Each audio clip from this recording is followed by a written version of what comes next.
Pembentukan tim klarifikasi dan pembinaan oleh Kepala Desa dalam rangka pembinaan perangkat desa. Pembentukan tim klarifikasi dan pembinaan oleh Kepala Desa memiliki dasar yang jelas dan sah secara administratif. Dasar pertama adalah kewenangan pembinaan yang melekat pada jabatan Kepala Desa sebagai pimpinan pemerintahan desa. Dasar kedua adalah asas diskresi administratif yang digunakan untuk menjamin tertib penyelenggaraan pemerintahan desa. Dan dasar ketiga adalah penerapan asas-asas umum pemerintahan yang baik, atau AUPB, sebagai pedoman dalam setiap tindakan pemerintahan. Pembentukan tim ini ditetapkan melalui keputusan Kepala Desa sebagai dasar legal formal. Tujuan pembentukan tim klarifikasi dan pembinaan dibentuk dengan tujuan untuk menghimpun dan memverifikasi fakta atas dugaan pelanggaran, melakukan klarifikasi kepada perangkat desa yang bersangkutan, menyusun laporan serta rekomendasi pembinaan, menjadi dasar objektif dalam penerbitan SP1, SP2, dan SP3, serta mengurangi potensi sengketa hukum di kemudian hari.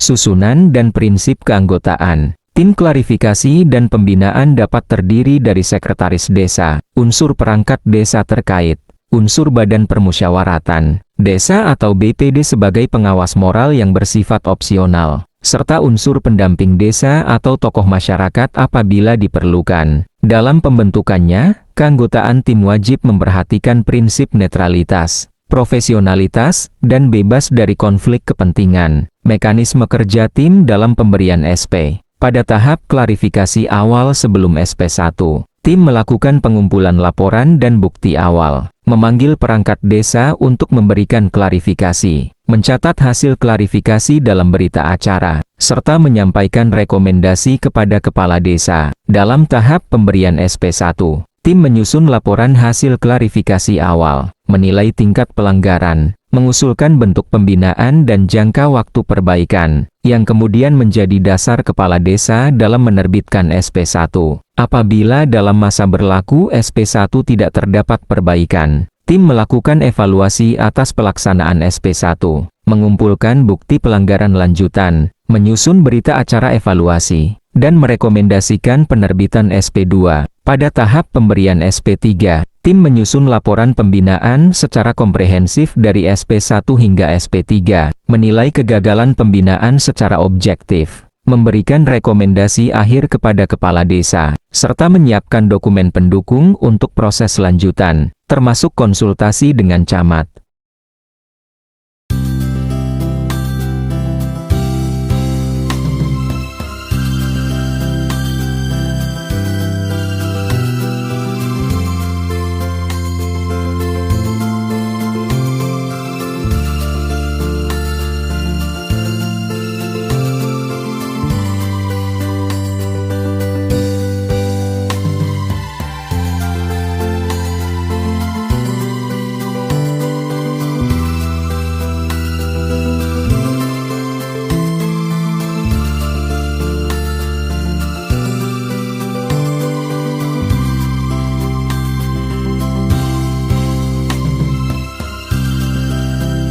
Kedudukan hukum dan implikasi administratif. Rekomendasi tim klarifikasi dan pembinaan bersifat pertimbangan administratif, dan tidak menghilangkan kewenangan kepala desa sebagai pengambil keputusan. Namun demikian, keberadaan tim memperkuat legitimasi keputusan kepala desa, dan menjadi alat pembuktian penting apabila terjadi pengujian hukum di Pengadilan Tata Usaha Negara. Dengan adanya tim, proses pemberian SP menjadi lebih transparan, objektif, dan dapat dipertanggungjawabkan secara hukum. Penutup.